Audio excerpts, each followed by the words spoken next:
Right now, as you're reading this, there's a voice in your head commenting. It might be saying, "What voice? I don't hear a voice." Or, "Oh, that voice. I know that voice. It's constant. It's automatic." And most people think that voice is them, that it's their thoughts, their identity, their mind. But Ibn Arabi said, that voice is not you. It's something you're listening to. And the moment you realize this, the moment you understand that you're not the voice, you're the one hearing the voice, everything changes. Because if you're not the voice, then you don't have to obey it. You don't have to believe it. You don't have to let it control you. You can just let it speak and remain untouched. Most people go their entire lives never questioning the voice. It's just there, always has been, talking, narrating, commenting on everything. You wake up and it starts immediately. What time is it? What do I have to do today? I'm tired. I don't want to get up. And it continues throughout the day. Every experience, every interaction, every moment. There's commentary, there's analysis, there's judgment, and you assume this is normal. This is just how minds work. This is thinking. But Ibn Arabi said, this isn't thinking. This is compulsive thinking. And there's a difference. Thinking is when you deliberately use your mind to solve a problem, to plan something, to create something. It's intentional. It's directed. It's useful. But the voice, that constant internal commentary, it's not intentional. You didn't choose to start it. You can't choose to stop it. It just runs, automatically, constantly, and most of what it says isn't useful. It's repetitive. It's anxious. It's critical. It replays the past. It worries about the future. It judges the present. And it does this endlessly, without your permission, without your control. And Ibn Arabi observed that people who are dominated by this voice, who believe they are this voice, they suffer, because the voice is never satisfied. It's never at peace. It's always wanting, always fearing, always comparing, always judging. And if you think you are the voice, then you experience all of that as your reality. You feel the anxiety, the dissatisfaction, the restlessness, the constant need for more, for better, for different. And you think, this is just how life is. This is just how I am. But Ibn Arabi said, no, this is just how the voice is. And you are not the voice, so who are you? If you're not the voice, if you're not your thoughts, then what are you? Ibn Arabi said, you are the awareness, the consciousness, the space in which the voice appears. Think about it. Right now, you can hear the voice in your head, which means there's the voice. And there's you, hearing it, observing it, aware of it. The voice is an object, something you perceive, like a sound, like an image, like a sensation. And you are the subject, the perceiver, the awareness. And this distinction, this recognition, is the key to silencing the voice, not by fighting it, not by suppressing it, but by recognizing that you are not it. Most people try to silence the voice by force. They try to stop thinking. They try to clear their mind. They sit down to meditate and command themselves, don't think. Be quiet. Stop. And what happens? More thoughts. More noise. More voice. Because the voice doesn't respond to commands. The more you fight it, the louder it gets. The more you resist it, the more persistent it becomes. Because resistance is attention. And attention is food. The voice feeds on attention. And when you fight it, when you resist it, you're giving it exactly what it wants. Your full attention. Ibn Arabi taught a different approach. Don't fight the voice. Don't resist it. Don't try to stop it. Instead, observe it. Just watch it, like you would watch clouds passing through the sky, or cars passing on a street, or birds flying overhead. They come, they go, and you just watch. You don't engage. You don't analyze. You don't judge. You just observe. And in that observation, in that detached watching, something shifts. The voice continues, but you're no longer identified with it. You're no longer believing it. You're no longer controlled by it. You're just aware of it. And awareness without identification is freedom. So let's practice this right now. Close your eyes for a moment, or keep them open. Doesn't matter. And just notice. Notice that there's a voice. Maybe it's commenting on this instruction. Maybe it's saying, I don't hear anything. Or, okay, I hear it. Or, this is weird. Whatever it's saying, just notice it. Don't try to stop it. Don't judge it. Just notice. There's a voice. And there's you, noticing it. Feel the difference. The voice is over there, in your head, talking, and you are here, watching it, aware of it. That's the first step, recognition, recognizing that you are not the voice. You are the awareness of the voice, and the more you practice this recognition, the more natural it becomes. You start noticing the voice throughout your day. In conversations, in meetings, in quiet moments. And each time you notice it, you're strengthening the observer, the witness, the awareness, and weakening the identification, the belief that you are your thoughts. And over time, the voice doesn't go away, but it loses its power. It becomes like background noise, like the hum of a refrigerator.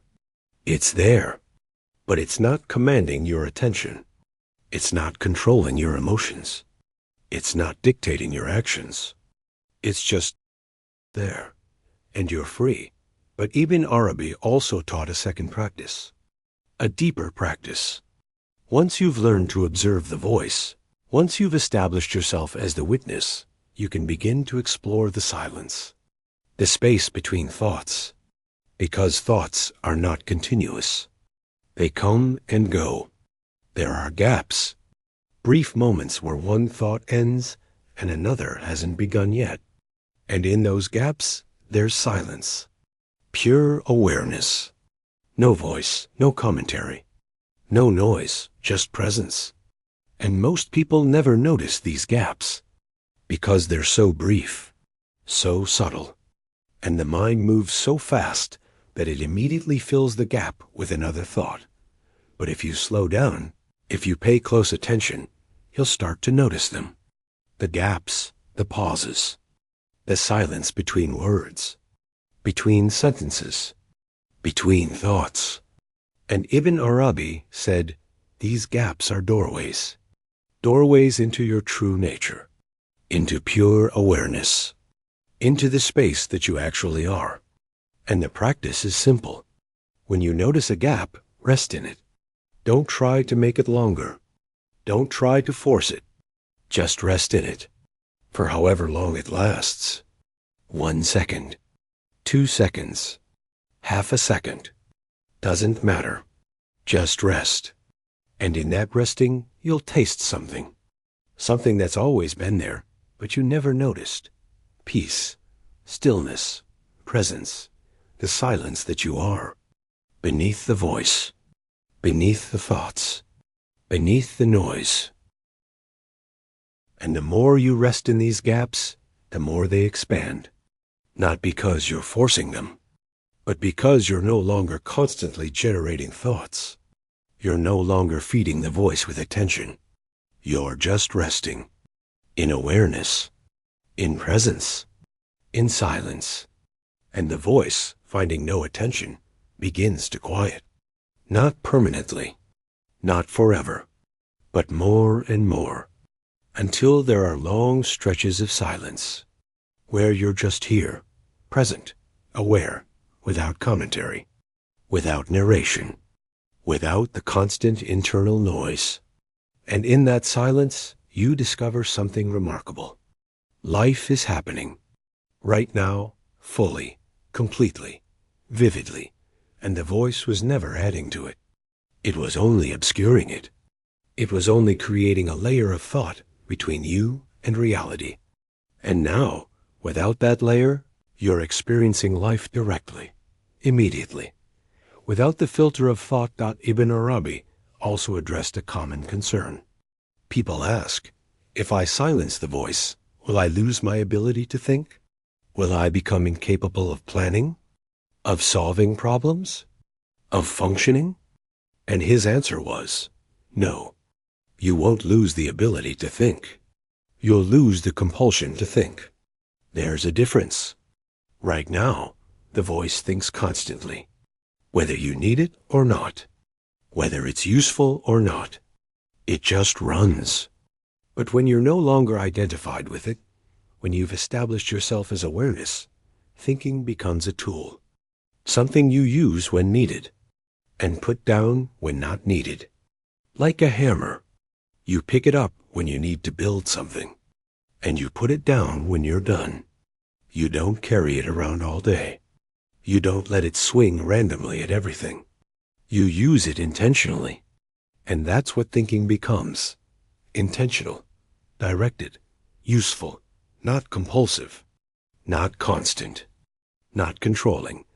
And this is where most people experience the greatest relief, because they realize, I don't have to think all the time. I don't have to figure everything out.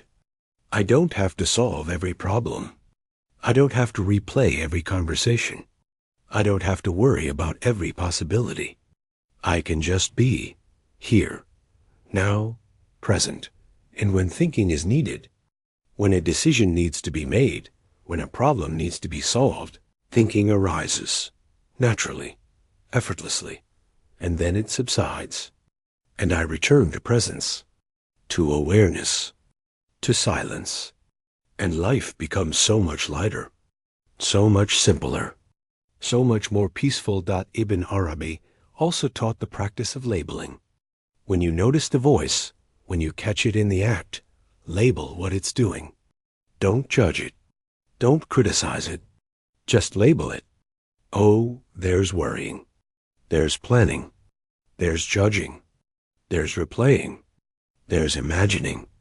And in that labeling, you create distance. You're not the one worrying. You're the one noticing worrying. You're not the one judging. You're the one noticing judging. And that distance, that space between you and the voice, is where freedom lives. Because you realize these are just mental activities. They're not me. They're not reality.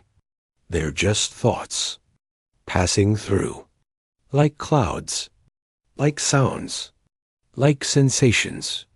And I don't have to engage with them. I don't have to believe them. I can just let them pass.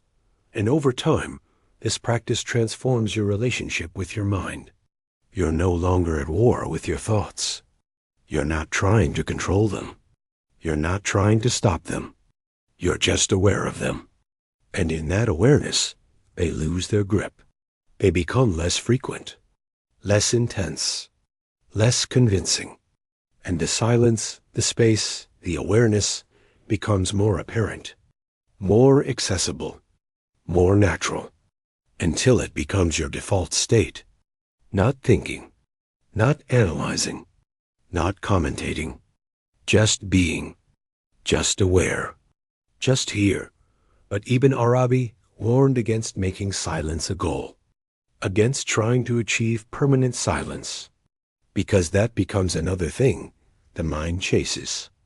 Another thing the voice talks about. Did I achieve silence? How long did it last? Am I doing it right? And then you're back in the voice, back in thought, back in compulsion. So he said, don't make silence a goal. Make awareness the practice. Just be aware of thoughts when they're there, of silence when it's there, of the voice when it speaks, of the space when it's quiet. Just be aware and let everything be as it is, without trying to change it, without trying to achieve something. Just awareness, simple, direct, always available. And this is the ultimate freedom, not the absence of the voice, but the recognition that you are not the voice, that you are the space in which the voice appears and disappears. And that space is never disturbed, never troubled, never threatened by any thought, by any voice, by any noise, because space doesn't resist. It doesn't fight. It doesn't engage. It just holds. It just allows. It just is. And that's what you are. Not the voice, not the thoughts, but the space, the awareness, the silence. That was always there. That was always you. You just forgot. And silencing the voice isn't about stopping it. It's about remembering who you are. The one who hears it. The one who watches it. The one who remains. When everything else comes and goes, you remain silent, still, aware, and free.